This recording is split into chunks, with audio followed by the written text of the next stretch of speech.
காத்தோடு போகாது, என்னாலும் என் வாக்கு பொய்க்காது.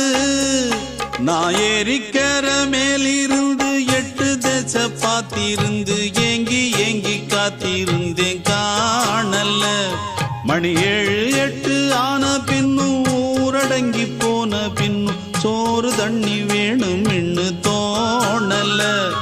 என் தெம்மாங்கு பாட்டை கேட்டு தென்காத்து ஓடி வந்து தூதாக போக வேணும் அக்கறையில.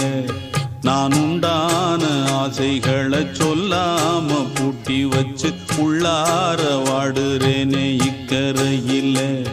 நான் ஏரிக்கர மேலிருந்து 8 தேச பார்த்திருந்து ஏங்கி ஏங்கி காத்திருந்தேன் காணல. மணி 7 8 ஆன பின்னும் ஊரடங்கி போன பின்னும் சோறு தண்ணி